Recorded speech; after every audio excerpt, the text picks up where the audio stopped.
Rasulillah wa ashabihi wa mawalah amma ba'du. In the name of Allah, the beneficent and the merciful, praise be to Allah Subhanahu wa Ta'ala, the Lord of the worlds. A blessing and salutation be given to our Prophet Muhammad Sallallahu Alaihi Wasallam, and the Messenger, his family, and those who follow them in the goodness till the day of judgment, inshallah. Happy Ramadan. May the blessing of the month of Ramadan be on all of us. May Allah grant our prayer and our fast today. Amin ya rabbal alamin. Okay, everybody. Alhamdulillah today, Prof Aslam, come from IUM, International Islamic University Malaysia. Inshallah will, give us the press issue in Islamic economic. And I am so Prof Aslam is expert of Islamic economic and finance. And Prof Aslam, thank you for opportunity to join us to give us the enlightening of Islamic economic concept. And inshallah our discussion today about issue and challenges of Islamic economic and finance. And maybe Prof Aslam can also give us some concept about integration of knowledge, how we can Islamize economic and Islamic value in economic concept. Okay, I think that's my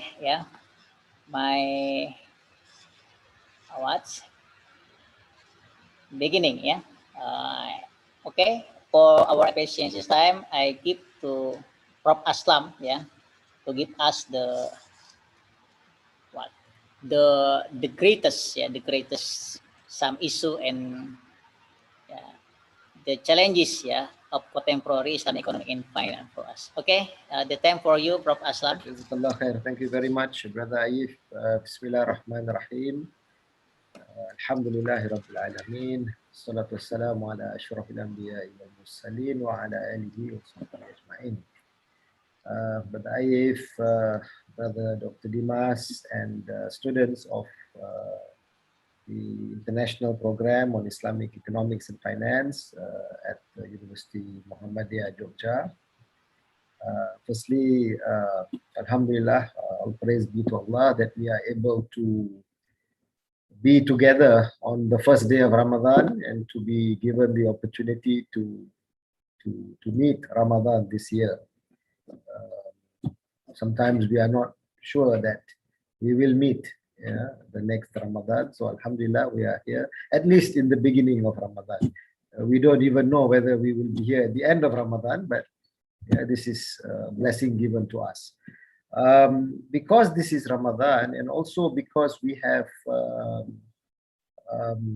we need to also remember, and the talk is on Islamic economics.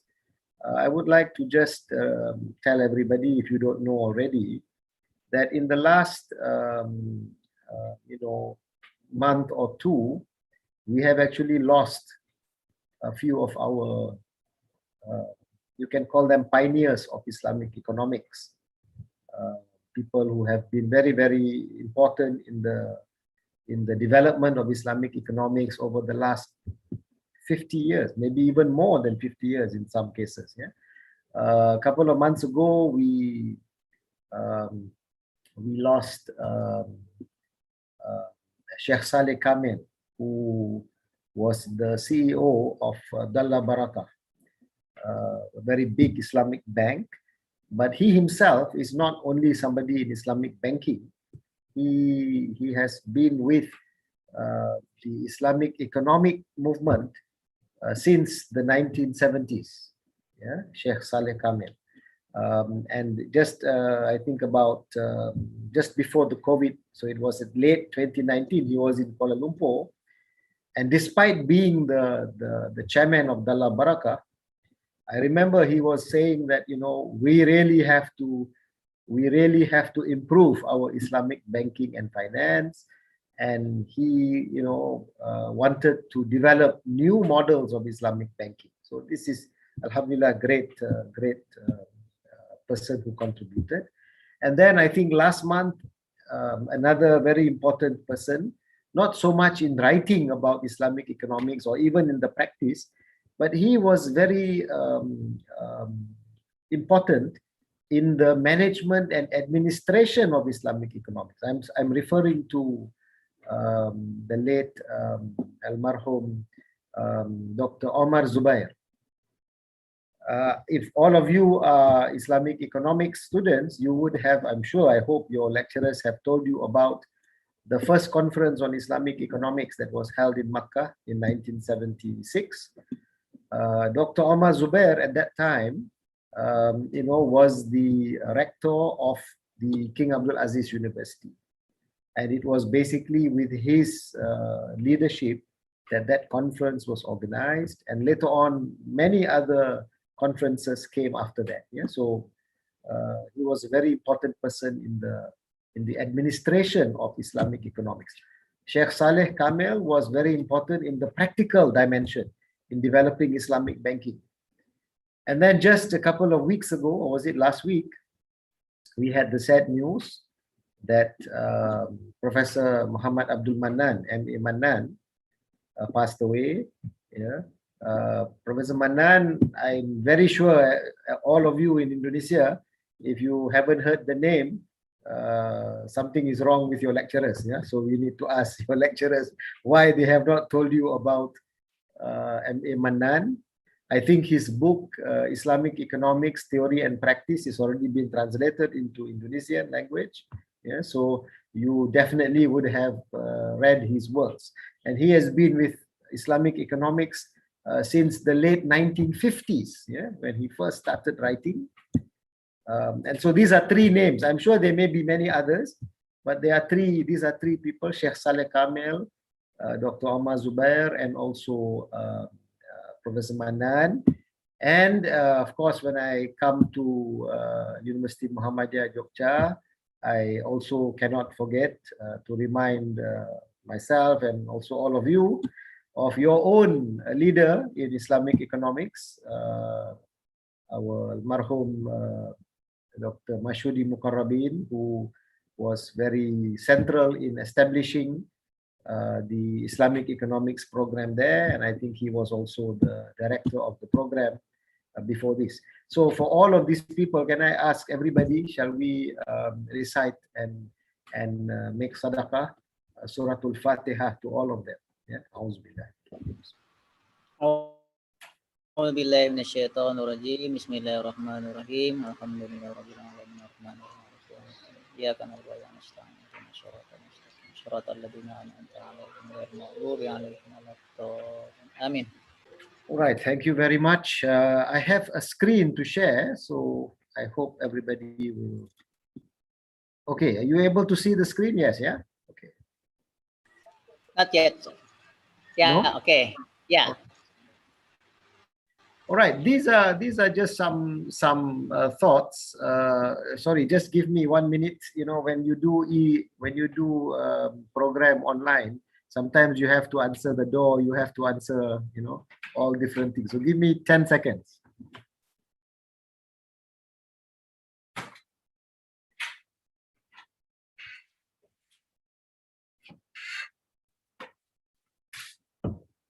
My apologies. Working from home is like this. Sometimes you have this. Yeah? All right. These notes that I have with you are actually some ideas that I put together, taking it from a variety of other lecture notes that I've had to suit the topic. As mentioned by Brother Aif, I speak a lot on Islamization of knowledge, on Islamization of economics, but the topic here is more about challenges faced in contemporary Islamic economics and finance. So I kind of mixed a few slides just to share so that all of you have something to refer to. I know it may be a challenge sometimes when you want to just listen to lecture without maybe some notes for you to keep. Inshallah, I will send these notes later to the organizer to, to maybe to distribute. Yeah. So issues and challenges of contemporary Islamic economics and finance. Now, when we talk about contemporary Islamic economics, we have to be very, very clear. And I will be talking about Islamic economics and finance in the last 50 years. Okay, so I'm not even going to go back all the way to the beginning of contemporary Islamic economics, if we can call it, which is 20th century event. But I will focus more on the 50 years. Okay, and I will tell you a bit later. And then we will talk about, when we talk about issues and challenges, we can talk about issues and challenges of Islamic economics and finance as a discipline. Yeah, so all of you are studying Islamic economics and finance, and it is presented to you in your university as a discipline of study, just like you study conventional economics, or you study psychology, or you study other areas. So Islamic economics is presented as a discipline. So there are some issues and challenges in the discipline. And that is probably where the Islamization of knowledge will be discussed a little bit. Yeah.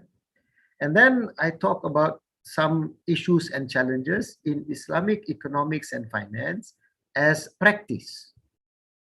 Okay, so I'm sure everybody, all of you are very familiar that we have in the last 40 years, maybe in Indonesia, maybe in the last 25 or 30 years, Islamic banking and finance, right? So this is the practical part of Islamic economics, all right? So there are some issues and challenges in Islamic economics and finance as practice, all right?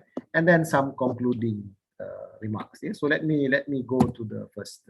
Sorry, Brother Aif, how long do I have? And then you want to have some Q&A, right? So what is the allocated time, just to know? Yeah, about 40 minutes, Prof. Aslam. Yeah. Prof. Okay, so if I take, so until about 3:15 or so, yeah? Yeah. Okay, sure. Well, I hope I can finish it earlier. Yeah. Okay, so I mentioned when we say contemporary Islamic economics and finance, we are referring to 20th century. Yeah, so 1930s, that is when the literature that was written about Islamic economics or some fields started. Yeah, but of course we are now in the 21st century, right? So you can say we have got some steady development for about 80 years. And the division that I'm giving you partly is taken from the work of Dr. Omar Chapra, who is another pioneer of Islamic economics.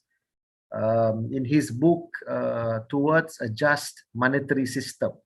Sorry, my apology. It's not from Dr. Omar Chapra. It is from Dr. Khurshid Ahmad, who wrote the foreword for the book. Yeah, so this is Dr. Omar Chapra's book, Towards a Just Monetary System. And Khurshid Ahmad, another pioneer of Islamic economics, he was the director or chairman of Islamic Foundation based in England. And Islamic Foundation comes out with many books on Islamic economics. And this book, he wrote a foreword. So in that foreword, he was talking about the development of Islamic economics and finance. According to him, 1930s and 1940s, you have some scholars talking about very important, it is a very important idea. Yeah? What is that idea?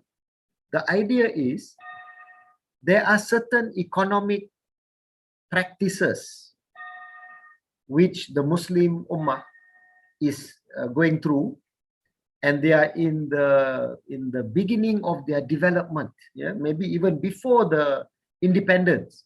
Certainly, Malaysia, Indonesia, we were not, governing ourselves in 1930s, and maybe only in the mid 1940s. Yeah, Indonesia was independent. But in the 30s and 40s, there were certain practices going on, yeah, in different parts of the Ummah. And this area must be re-evaluated. Okay, now you may think that this is not an important issue. What is so great about this?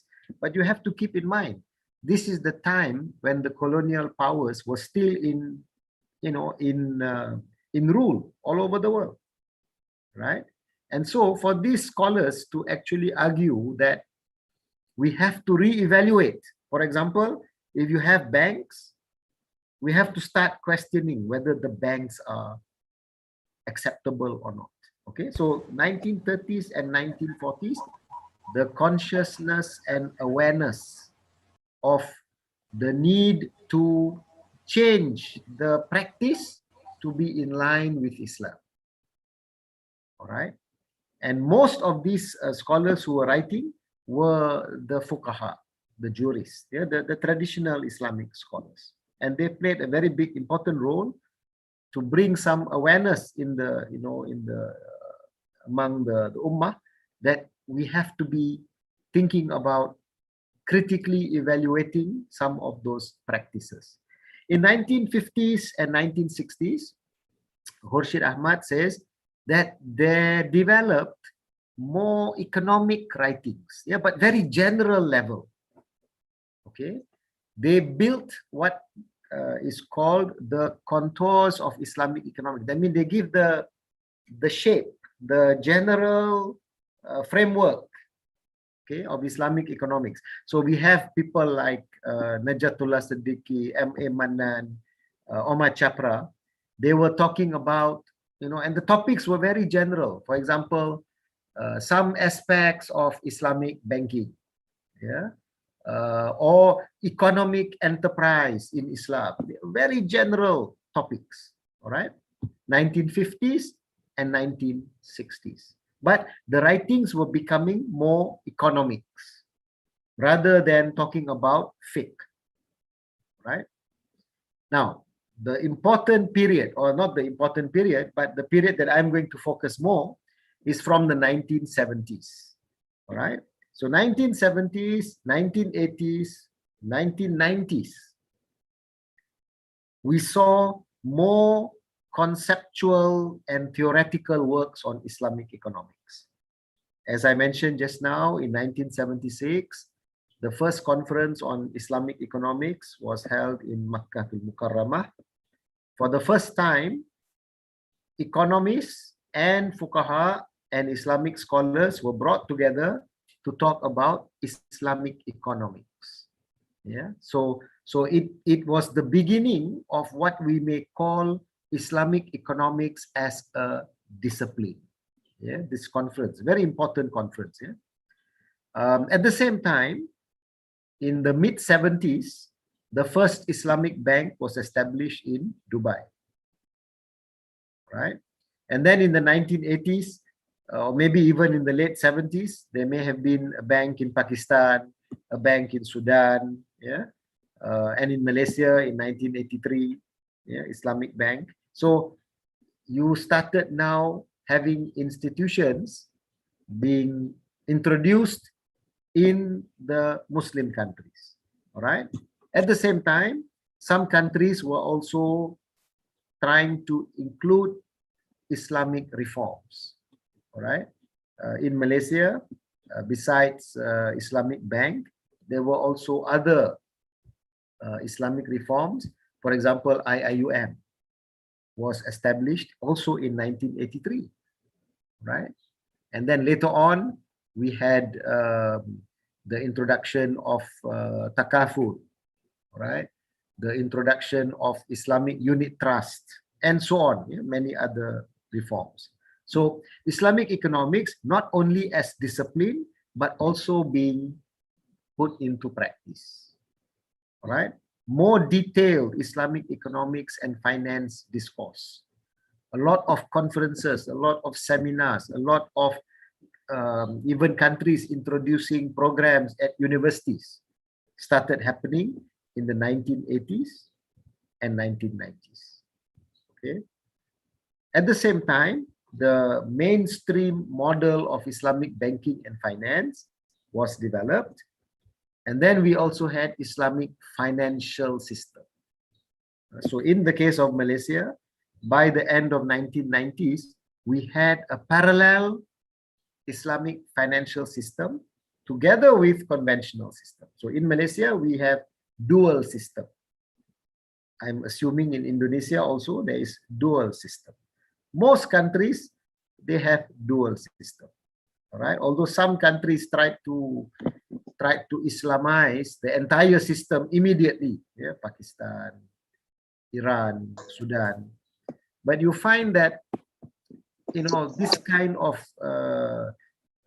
converting from conventional to Islamic just overnight is not necessarily stable. Yeah? And so you find that it is sometimes difficult to maintain. And so now even Pakistan, they have dual system.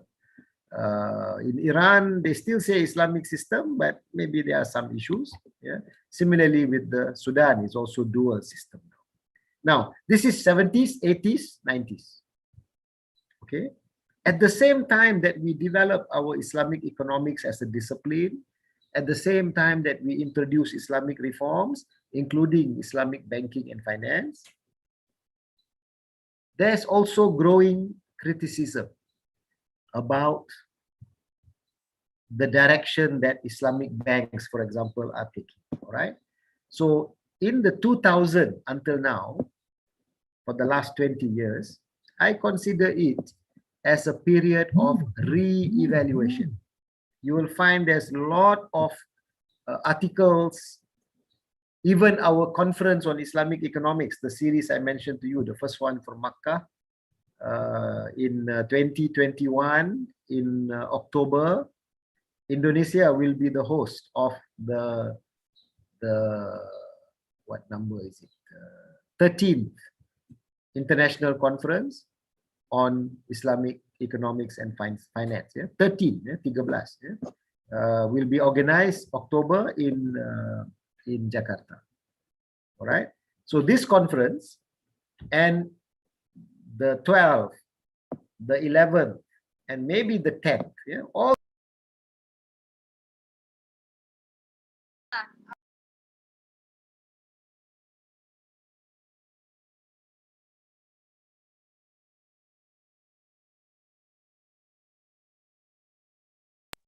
okay, right, sorry.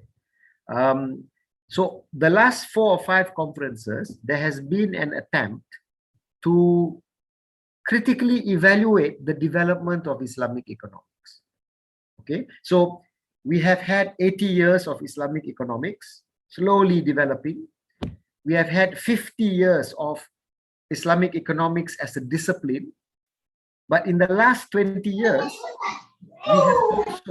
we have also been re-evaluating Islamic economics. So this is a very good thing because Islamic economics cannot be static. It cannot be stagnant. It must always be dynamic. All right. And therefore, with the re-evaluation of Islamic economics, we are also seeing alternative visions of Islamic economics. Let me give you one example so that you all know what I'm talking about. In 1970s, 1980s, Islamic banking was very, very important, right? But from the 2000 onwards, in the last 20 years, we have a lot of discussion about microfinance, about what we call social banking.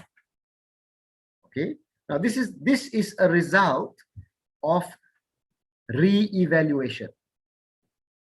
70s, 80s, 90s, commercial bank. If in Indonesia, you have a bank Muamalat, you have many banks, commercial bank, Islamic bank. All right. But in the last 20 years, a lot of development of social banking. Okay, Waqaf, Zakat. These are all being re-looked again. Yeah, and I think it is a very good development that we have re-evaluation, and I see it happening in the last 20 years. Okay, so 80 years, but the last 20 years are now re-evaluating. Let's move. Why is it stuck? I cannot move this.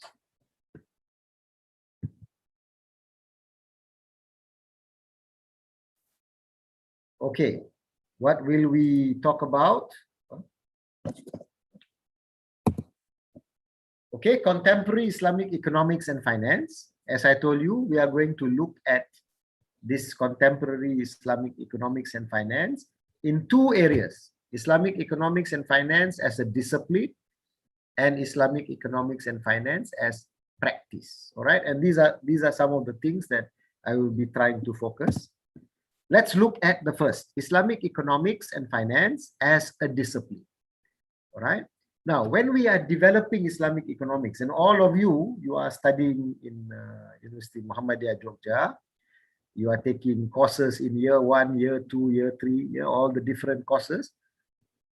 You must be clear that what is being done is integration between conventional economics and Islamic economics, or the Islamic Prof, which means that when we want to develop Islamic economics as a discipline, it requires engagement, interaction, between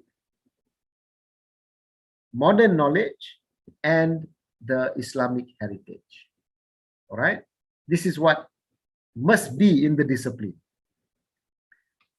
The approach taken, whether it is in University Muhammadiyah Jogja, whether it is in IIUM, whether it is in Istanbul Zaim University, it is an approach of engagement. We do not reject everything that comes from modern economics. In fact, there is no need to do that. Okay, there are one or two scholars, you may read their works, they say we have to reject everything from modern economics because the foundation is wrong. I don't agree with this view. To me, if you look at the history of Islamic civilization, we have never rejected everything from other civilization. If you look at the Quran acknowledges that there were previous kitab, there were previous Nabi and Rasul. They brought the message of Tawheed. But there was some maybe diversion, and therefore we send down new Nabi and Rasul to purify the teaching. And finally, we have the Prophet Muhammad, peace be upon him, who brings with him the Quran, and this becomes our last revelation. Okay, so even the Quran doesn't start from zero, if I can give that example. The Quran is also, and we talk about Saum, fasting, right? Even the Quran says that we are doing fasting. It has also been prescribed to people before us. So fasting is not something only in the last 1400 years. It was there even with the people before us, right? So the Quran recognizes the previous revelation and previous prophets and messengers. When you look at the Sunnah of the Prophet, sallallahu alaihi wasallam, there are many things that he did. He accepted what the practice was, but some things he rejected, some things he modified, right? So again, even the Prophet did not reject everything that was in practice. I give an example. One very important practice in Islamic economics is mudarabah, right? But mudarabah was there even before the time of the Prophet in Mecca. It was there much longer before that. Generally, the practice of mudarabah was accepted. Certain conditions, certain modifications are done in order for you to work within the Sharia. All right. If you look at Muslim civilization, when Islam was expanding and went to different parts of the world, again, they didn't reject everything, yeah, that was coming from the Persian civilization or even Greek civilization. Certain things they took, certain things they rejected, certain things they modified. Yeah, so this idea of engagement is very, very, very important. So when we want to develop Islamic economics today, we should also engage. Okay, engage, interaction between Islamic legacy and modern knowledge. And this brings us to the topic of Islamization of knowledge. Why do we talk about Islamization of knowledge? This you have to read the writings of the main proponents of Islamization of knowledge, Professor Naqib Al-Attas and Al-Marhum, Professor Ismail Faruqi. They talk about the malaise of the Ummah, the disease of the Ummah. The Ummah, and keep in mind, this is 1970s, yeah? 1970s, 1980s. The Ummah is backward, kemunduran, Ummah, yeah? All over the world. There is no leading Muslim country in 1970s, 1980s. They may have lots of money, but they are not developed, all right? Now, what is the main problem? Why are we backward? Islamization of knowledge, they say the reason is because of our knowledge and our education system. And therefore, what do we need to do? What is the problem? In all our countries, there are two types of education system. Sekolah agama, yeah, or University Islam, and then you have Sekolah Kebangsaan, yeah, and University Nasional, public universities. Two different type of education. They are producing different type of graduate.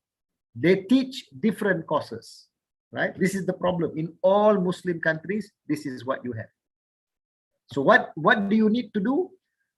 Unite the two, yeah, menyatukan. Bring the two education system together. Now, I don't have time to explain, but when we say unite, it does not mean adding, yeah, just adding, campur. It doesn't mean just add more courses. So I teach economics, and then I just add another 20 courses in Quran, Hadith, and that becomes united. No. Yeah, so uniting is not adding. Oh, sorry, adding is not uniting. If you talk about uniting, the meaning must be integration, right? Integration. So you must bring them together, not just adding and making more. So if you graduate with 140 credit hours, I can just add another 40 more. You graduate with 180 credit hours, but no interaction taking place. This is not Islamization or integration. Yeah. So we are talking about genuine Islamization, where we discuss integration. All right. Now, why do we need Islamization of knowledge? I'm sure your lecturers must definitely be telling you. Modern knowledge, especially in this case, modern economics, it is not value free. There are certain values in your economics which are not in line with Islamic values. Okay, why? Because the discipline that we teach, modern economics, is actually coming from Western Europe. All the social sciences that we have today in universities, they are basically coming from the experience of Western Europe over the last 300 years. All right. Therefore, we need to be able to, what Professor Al-Attas calls, de-Westernize, and then infuse Islamic values. We cannot continue to narrowly define Islamic knowledge as only related to Salah, Saum, Zakat, Hajj, yeah, or only studying Quran or Hadith, yeah, or fiqh. You study economics, it is also Islamic knowledge. You study sociology, it is also Islamic knowledge, provided we teach it from Islamic perspective. All right, so we have to unite the two education systems so that they become one system, but it is done through integration. All right, what is IOK? I think I've already mentioned. It is a program that will develop contemporary bodies of knowledge through a critical interaction between modern knowledge or modern disciplines and your Islamic legacy. All right, but we have to be very clear. It is not just about critical interaction between modern theory of consumer behavior and then I bring in fiqh. I bring them together. This is Islamic theory of consumer behavior. No. We must go to the foundations of the discipline. That means we must talk about the philosophy of economics. I give you an example. The concept of maximization, which is very central to economics. We must critically evaluate this concept of maximization. The homo economicus, the agent that is in modern economics, we have to critically evaluate the characteristic of homo economicus. Is the economic agent greedy, only thinking of himself? Is that what we want to study in Islamic economics? Yeah. So we have to talk about the foundations of modern economics, not just the theories or the banks. Yeah. We have to go to the basis and foundation of bank. Right. At the same time, we also have to critically evaluate our Torah. I look at Islamization of knowledge as the intellectual dimension of the 20th century Islah and Tajdeed movement. Right? Basically, this is what we want to do. We want to develop contemporary Islamic economics and finance. Right? What do we need? We need Torah. We need modern discipline. All right? But we cannot accept the two. Modern knowledge or modern discipline is not in line with our values. So we say we Islamize it. But the Torah, the heritage, which includes history, is also not necessarily acceptable 100% today, because they may have been written in a different context, a different time. So we have to make it relevant for today. So in IUM, we call it relevantization. Okay, we bring the two together in an integration process. All right, we need to have critical evaluation of both inputs and then genuine integration. All right, this is what Islamization of knowledge is all about. I'm going to skip this because time is a little bit of a challenge. And what are the biggest challenges in universities in trying to develop the discipline of Islamic economics and finance? Two important challenges. One is teaching material. Okay, so I'm looking at Dimas now. What book are you using when you teach Islamic economics? Yeah, do you have sufficient teaching materials? And this, of course, is a major challenge, right? A major challenge. But even bigger than teaching material to me is the academic, the teachers, the docent. Who are your lecturers? Do they have the qualification to teach Islamic economics? And the reason I'm saying this because historically, your lecturer will either be from conventional university or from traditional university. So they are very good in fiqh, but they may not know economics. They may be very good in economics, but they know very little on Torah al-Islam. So we have to create human resource lecturers who are able to be comfortable both with modern economics as well as Torah, and to be able to integrate. Okay, because it is the task for academics. What do we take from Turath? What do we take from modern knowledge? How much do we take from Turath? How much from modern knowledge? Are we able to integrate the two? Okay, these are all challenges that we face in Islamic economics as a discipline, right?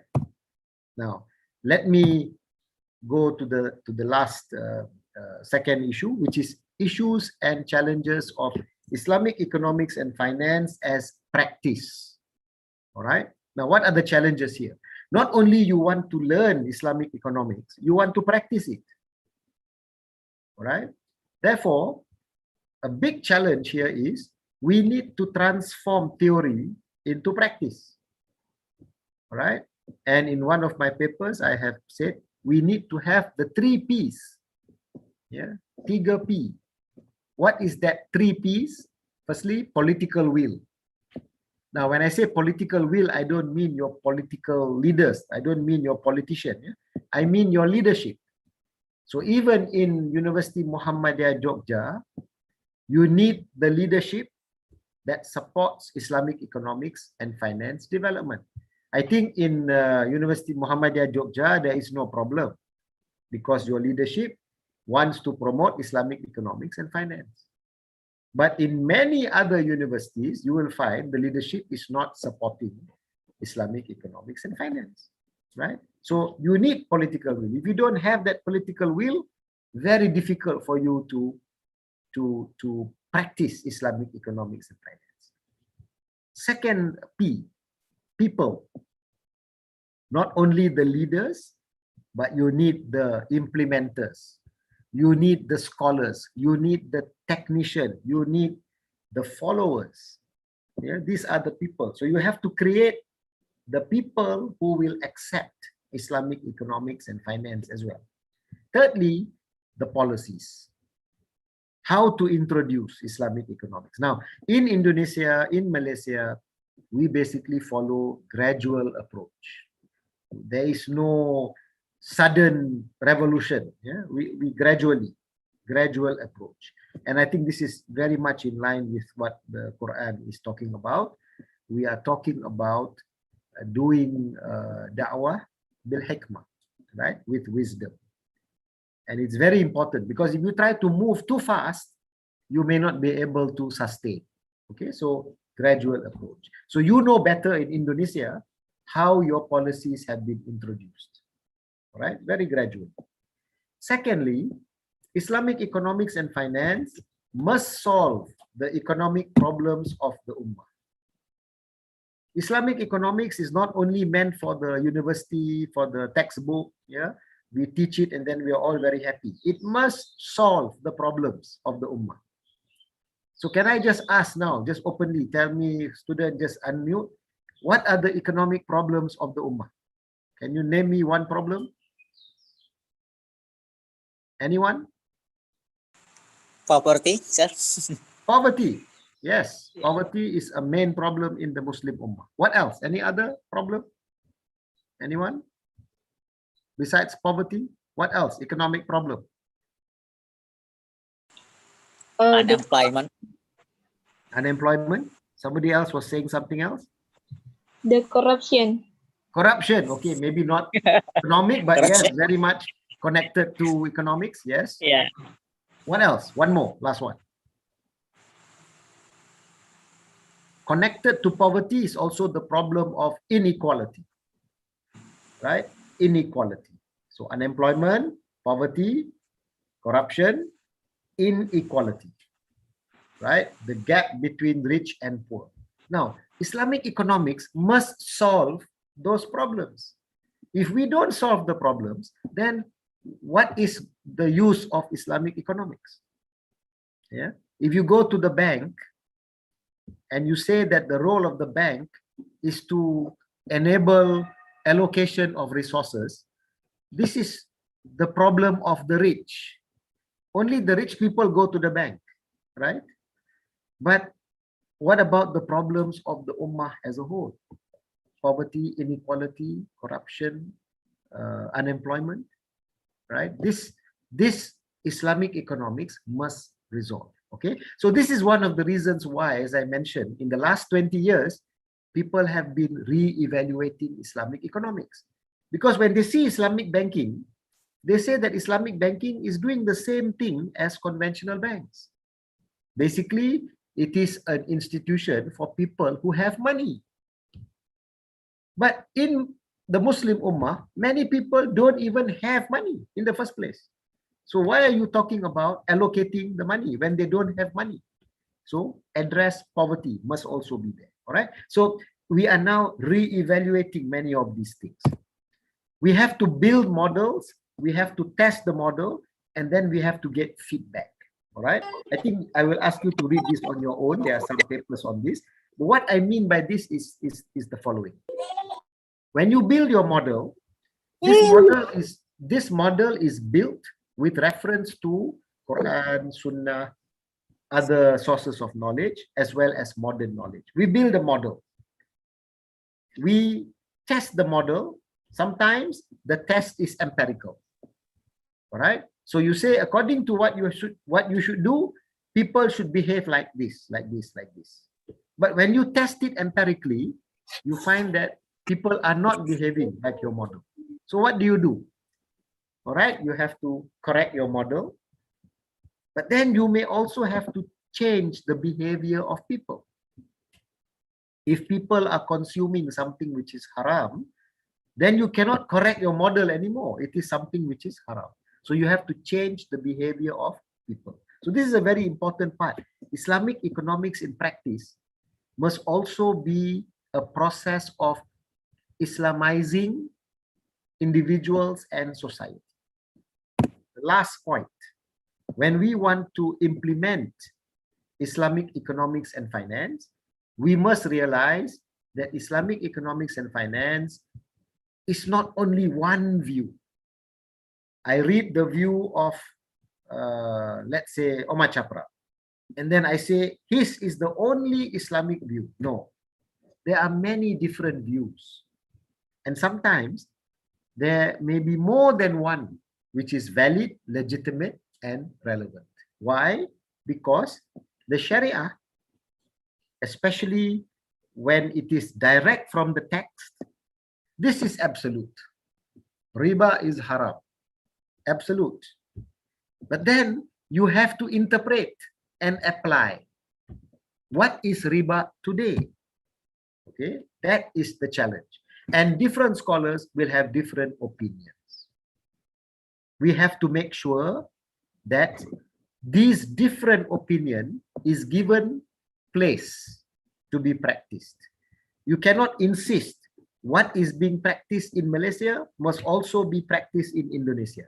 What is practiced in Indonesia must be in Malaysia. It's not possible in all the details.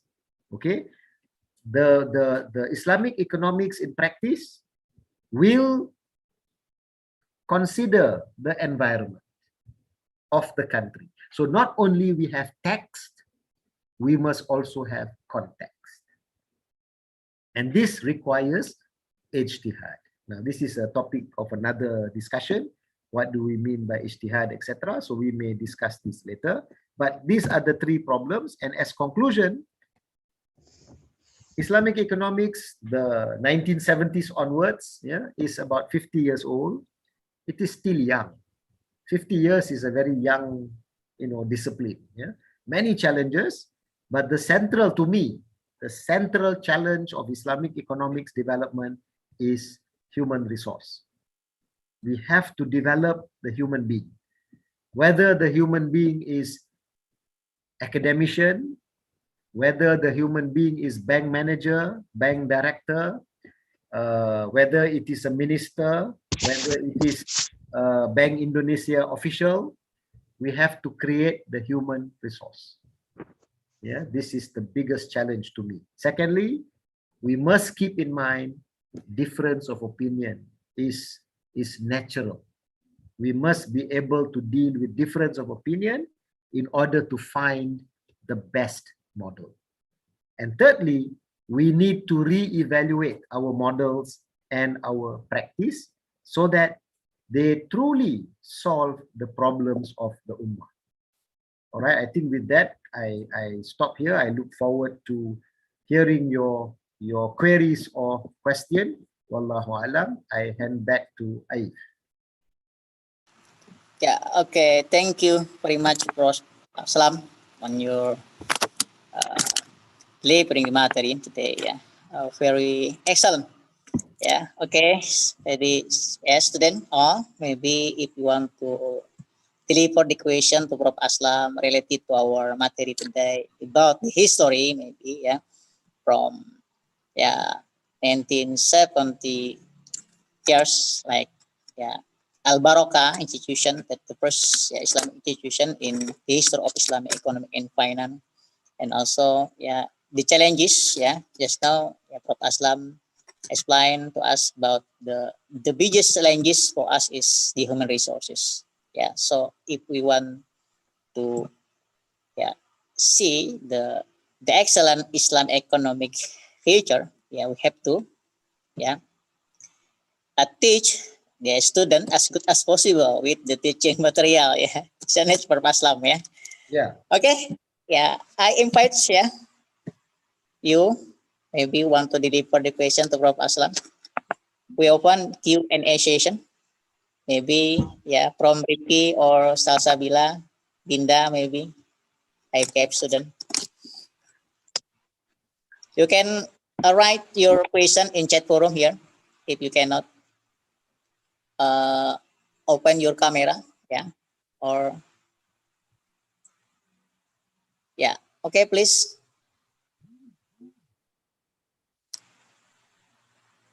Maybe from Mr. Dimas, maybe confirmation about the teaching material just from Mr. Aslam. You have to Yeah, tell them that every question they get one bonus mark, and then they will ask question. yeah, okay. Okay, please. Yeah, if you ask, we give the grade for you. Yeah,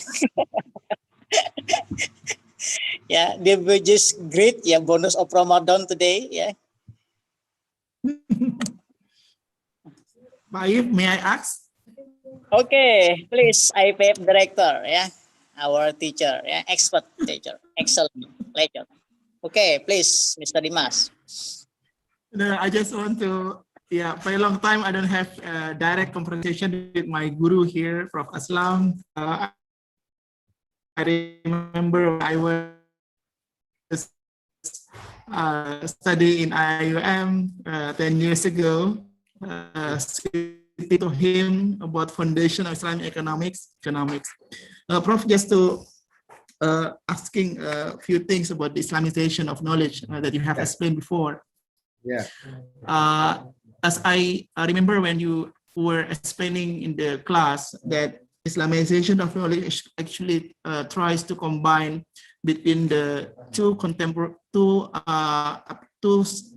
aspects. The first is Islamic Turat. The second one is the modern economics. And in every single part, they have the method and also they have also the material contents, or you call it structure.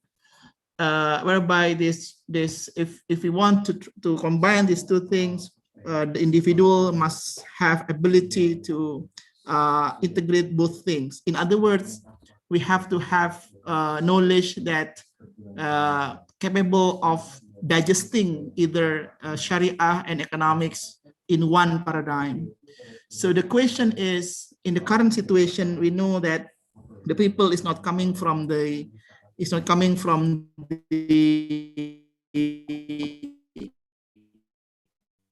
um, the two areas are Sharia only. It means that very difficult to find out the people that have two approaches in one paradigms. So what is the to have that integrations, or in university that we have too many to various paradigm, and they graduated from various universities. So need your advice, Prof, more on that. Okay, thank you very much, Dimas. Yeah, I mean, this question and this challenge is not only a challenge that you may face in University Muhammadiyah Jogja or in any Indonesian university. It is globally, everywhere you go. All right. The reason is very simple, as you mentioned. The lecturers are coming from either modern economics, or sometimes business, or sometimes accounting, with no exposure to Islamic heritage, or they are lecturers who come from fiqh background, or maybe Islamic studies, or maybe even sometimes in other areas which are traditional areas, and they know nothing about economics. So this is a global problem. One solution sometimes we just add courses. Okay, so I give you a very good example. In IIUM, I don't know whether you were there. It was already there. We used to have a double degree program. So student will do bachelor economics, and then they take another maybe 13 or 14 courses from Kuliah of Islamic Revealed Knowledge, and they get a second degree because we are able to transfer many courses to the second degree. Okay, but when I asked the students of this double degree program, how do you find the program? Many of them were saying that it was like we are in two different worlds. When we are in economics, we are studying the subject economics. The program is in English. The lecturers are talking in a certain way.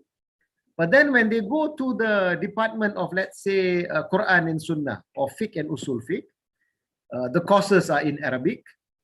The lecturer is talking in a different language, literally in Arabic. All right. And even the way the course is taught is different. Okay. And there is no connection between what they are doing in IRK and what they do in economics. So this is what I meant. We cannot solve the problem by just adding courses. It's not going to work.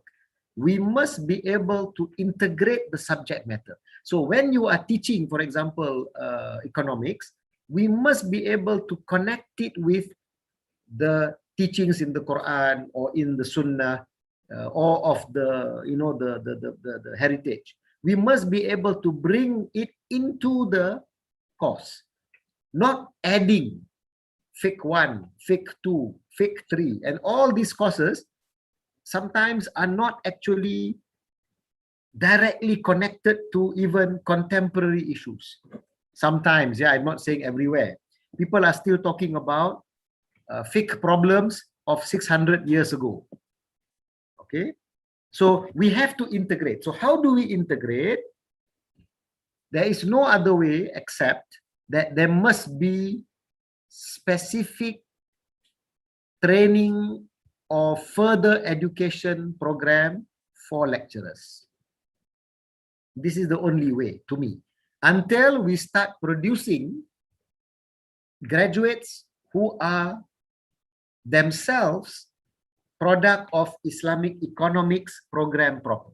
So graduates from this program that you have in University Muhammadiyah Jogja, those who join as lecturer, they will be better than maybe the lecturers who are coming from purely economics background. Yeah, so the newer generation, inshallah, should be better than the previous generation. So this is why our hope is there must be program for the lecturers themselves to improve and to know the other side, because you must integrate, not just add. Okay, Prof.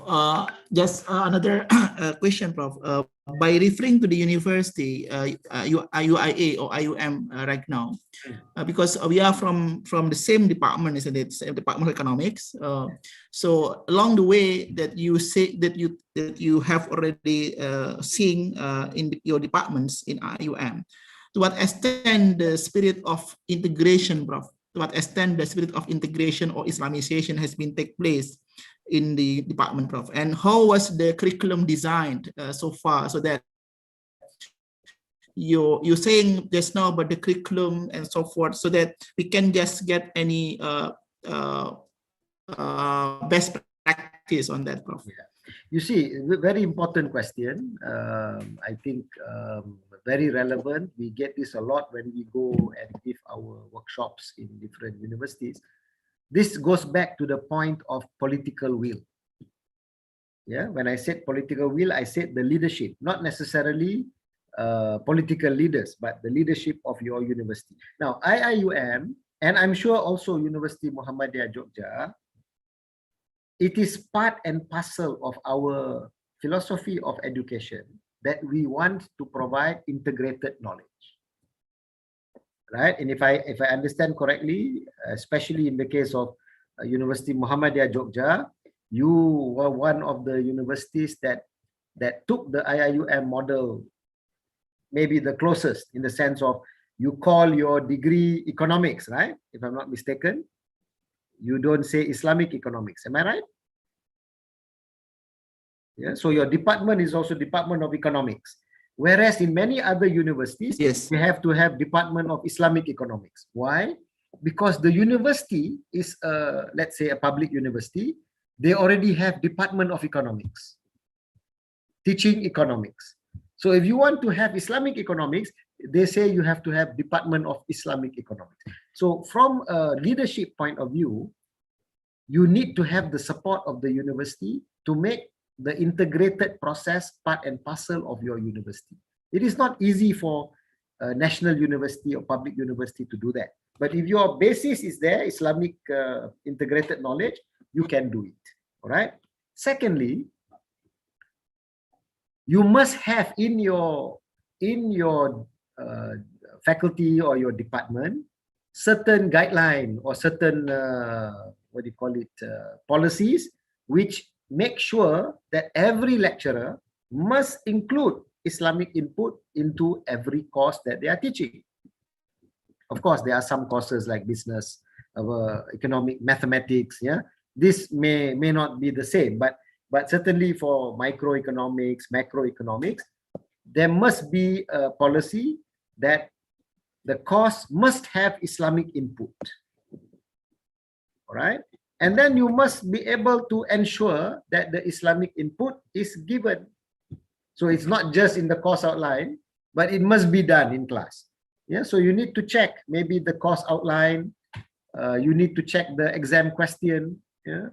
Which I'm sure you already do in your university. You have this process of vetting the questions and making sure that the answers, outline, etc., must be there. So it must be done to make sure that the integration process is done. Alhamdulillah, in IIUM, although we have been there now almost coming up to 40 years, and many of our pioneers have left, and many will also be leaving very soon, the institution is in place. The guideline is in place. So we make sure that whether or not the lecturer, is somebody who comes from modern economics background, or he's coming from Islamic economics background, in his course on microeconomics, he must have certain Islamic input, which is decided by the department. Yeah. So that's the way to do it. You must have conscious effort to make sure that, one, you have political will to push the agenda of Islamic economics and finance, and secondly, you must have administrative policy, etc., to make sure that it is realized. And of course, I think at the end of the day, you also have to have your internal discussion to make sure that all lecturers are on the same page. To put it in English, yeah, they must be on the same page. If somebody is in a different page, then you have a problem, right? So you must make sure that you have constant discussion between your faculty members. And of course, getting feedback from students is very good.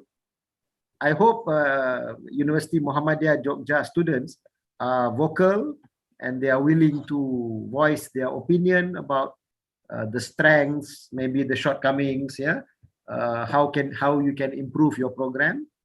And also, I know one of the things that you are very active in is your co-curricular activities, right? Your students are very active. Islamic economics is not only in the classroom, but must be shown in the community. Yeah, this is also a very important part of the education of Islamic economics and finance. Wallahu a'lam. Yeah, okay. Thank you, Prof. Aslam. Thank you, Mr. Dimas. We have one question for Prof. Aslam from our student. Yeah, he asked about how is the progression of Islamic economic it contemporary today. Yeah, is it stable system for us to the next future maybe, sir? Okay, well, as I told just now, 50 years is a very short time. For a discipline, 50 years is not long. If you look at modern economics, if you take Adam Smith, yeah, Wealth of Nations, 1776, all right? So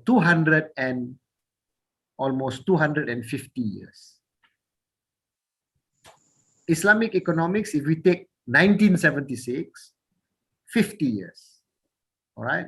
So you have to put in focus. Whatever development we have in Islamic economics is still very, very young. Okay.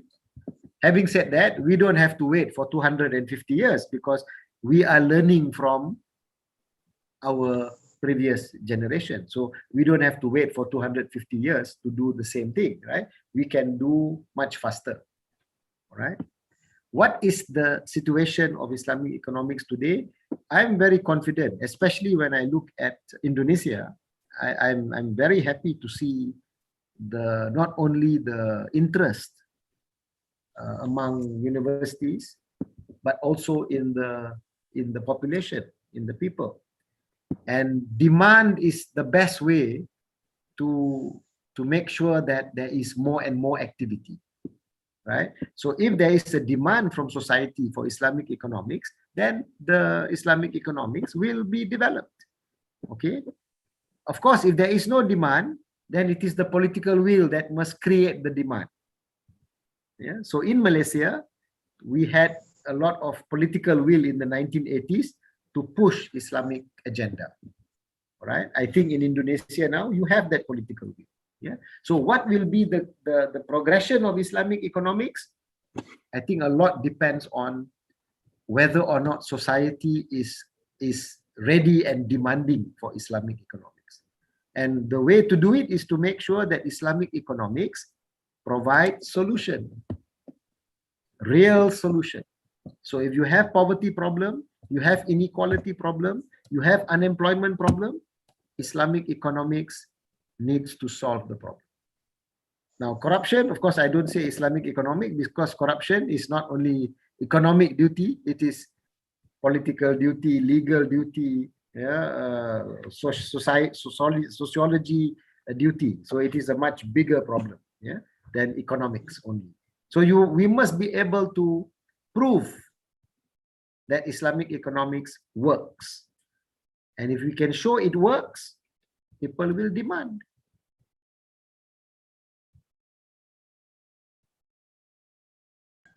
Yes, sir. Okay, thank you, Prof. Aslam, for explanation.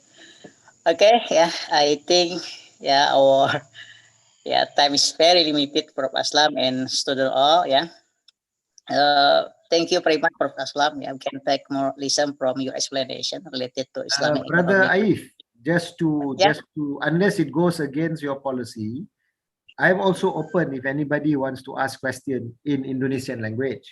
Unless your policy says no, they must ask in English. But if there are some people who would like to ask one or two questions in Indonesian, please do so. Okay, please. Yeah, we open one more opportunity. Yeah, one student. You can use bahasa to ask to Prof. Aslam. Whatever that related to Islamic economic and finance development. I see. So Asar, is it there? Izin bertanya, Pak. Yeah, please. Okay. So I will deliver my question in English or Indonesia. Yeah, up to you. Indonesian is okay also. Oke, Indonesia. Pertanyaan saya adalah tentang adanya kebijakan atau peraturan dari Islam yang diterapkan berbeda di setiap negara. Seperti yang sudah dijelaskan tadi oleh Profesor, bahwa kebijakan yang dibuat di Malaysia itu belum tentu bisa diterapkan di Indonesia dan sebaliknya. Lalu bagaimana pandangan Islam mengenai adanya perbedaan persepsi atas hukum yang absolut tersebut? Okay. As I can answer in English because I present it better in English. Tapi kita perlu bezakan di antara syariah dan fiqh. Ya, syariah mungkin lebih absolut, tapi fiqh merupakan interpretasi Quran dan Sunnah, ya, based on context. Jadi perbezaan persepsi dan perbezaan hukum adalah lumrah. Ya. For example, dalam perundangan dalam mazhab-mazhab fikih ada 4, ya, Hambali, Maliki, Syafi'i dan satu lagi Hanafi. Ya, ada 4 at least. So kalau dalam sistem perundangan atau sistem fikih kita ada 4 school of thought, kenapa tidak boleh ada schools of thought in Islamic economics? Ya. Dan cara kita implementasi Islamic economics di Malaysia mungkin berbeza. Di Malaysia banyak juga adalah top down, tapi di Indonesia bottom up. Ya, dia lebih motivated by society, right? Tapi di Malaysia banyak juga dari pihak government. So it can differ. There is no problem. Cuma kita perlu bezakan di antara hukum syariah yang directly from the text dan interpretasi teks, which is fiqh. Ratna Sari, may I ask question? Ada soalan? Or is that tadi Ratna ke? Tadi Ratna yang bertanya. Okay, yes. Anyone else? Kalau ada one more question, no problem. Yeah, sir. Yeah. Okay, I want to ask about in a conventional economic system, interest rate is a major monetary tool for the government, yeah, to influence the economic outcome. Yeah. So I want to ask about what tool or policy instruments that are available in an Islamic economic system to manage the economic stability, sir. Thank you. Okay, we must differentiate between interest rate and the function of interest rate. Okay, what is more important is the function of interest rate. The function of interest rate is to price or to allocate. Yeah. So if you can replace that function with something else, you can function. So in the case of Islamic economics, there are a variety of options. Initially, I remember when people talk about equity option, they came up with the tool of profit sharing ratio. So it's not an exact price. Interest rate is a price, but it is a ratio. So that was proposed in the 70s and 80s, profit sharing ratio. All right.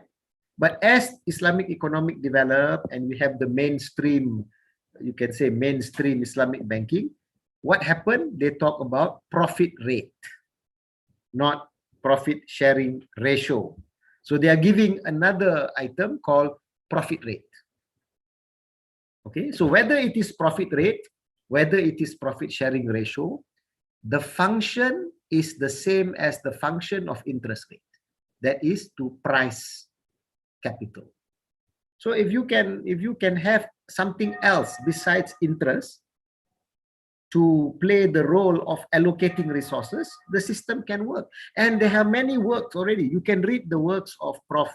Abbas Miraco, Professor Muhammad Anwar. He wrote this book in 1980s, was late 80s or early 90s, he developed a macro model for the economy based on profit sharing ratio, not on interest rate. And Abbas as well, Abbas Mirajo, has done a lot of work on replacing debt financing with equity, although he uses the term risk sharing. Yeah, so he develops a risk sharing mechanism framework.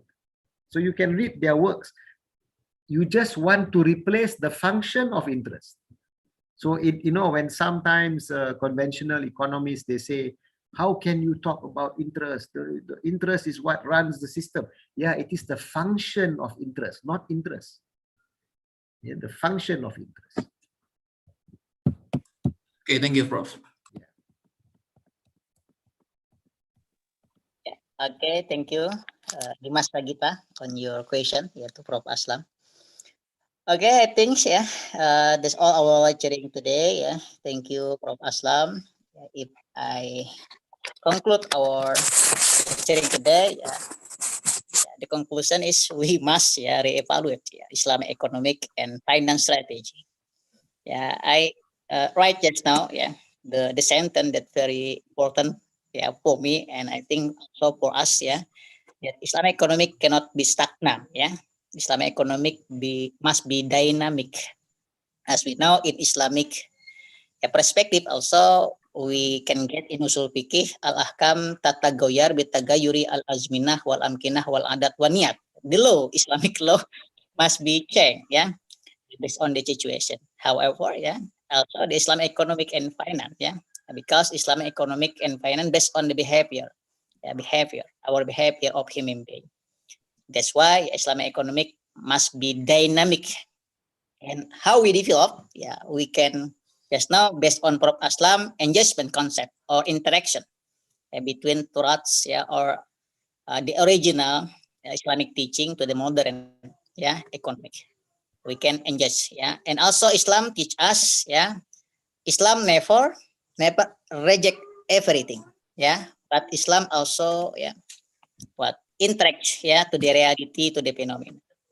Like just now, in Islamic economic contract, like mudharabah, Prof. Aslam, also mudharabah that implementation from the Quraysh concept in transaction. Okay, thank you, everybody, thank you, Prof. Aslam, on your lecturing today. Very good and very excellent for us. Inshallah we will, be excellent in human of resources.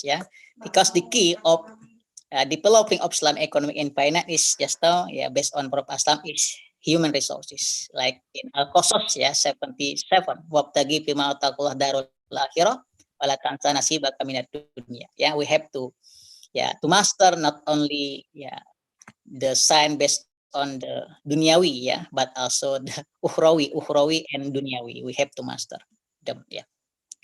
Okay, that's all our lecturing. One more. I say to you all, happy Ramadan to everyone. My the blessing of the Ramadan be on all of us, and may Allah grant our prayer and our fast today. Amin ya rabbal alamin. Okay, thank you, Mr. Dim. Thank you very much, Aif, and to everyone else. Inshallah, you have Thank you, Prof. good Ramadan. And wish you all success in your studies. Amin, Prof.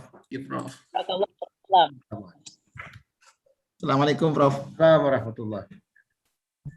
Thank you, Prof. Thank you, Prof. Assalamualaikum. Thank you, Prof. Assalamualaikum. Salam. Waalaikumsalam warahmatullahi wabarakatuh.